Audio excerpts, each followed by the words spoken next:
Last night we got to witness, obviously, the Renaissance Monument, which is extremely impressive. I think equally as impressive is the amount of people that wanted to come speak to you.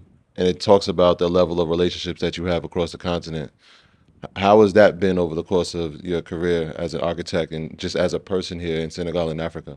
Well, of course, you see, the road is not easy. To build up a strong reputation takes a lot of work, let's put it like that. Because you are in an environment where it's easier to go through, not to follow the rules. It's easier. I've always thought that I should be straight and clear. This is why you don't see no walls.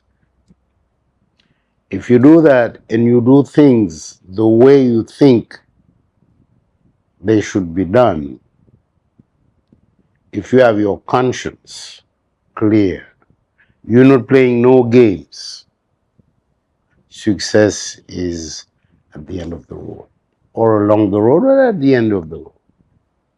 So to build up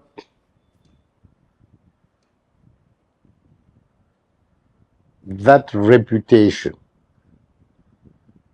it's easy and difficult. Again, it's easy because you just have to do everything not to break the rules, especially in business. Most people think that, well, they want to take a shortcut. There's no shortcut in good business, especially in Africa. So, yes, I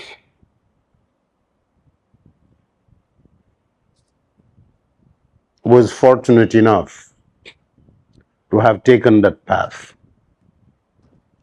because the environment is not always in your favor. Pressure is here. People don't want to think ahead. They just think for tomorrow. And this is one of the problems I have personally. Because I try to have a vision. But if you have a vision with people who don't have vision, you have a problem. You see the place where we were yesterday, we were so criticized. They almost threw stones to me because they didn't understand. But now, what was the criticism about? well, you see, this is a very religious country. They are Muslims. And in their religion, they don't always accept sculptures of people, portraying people.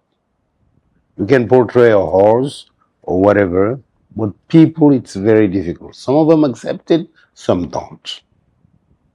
And I was, I don't know if you understood the story that I told yesterday, explaining that when we finished building the monument, since the lady was a little denuded here, they started making problems.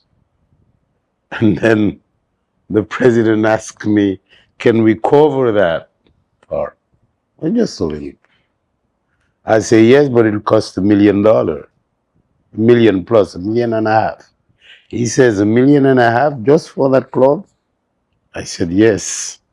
He said, okay, let's make it small. I say, it's worse because it would be what we call becho. You know, that's what ladies wear at night.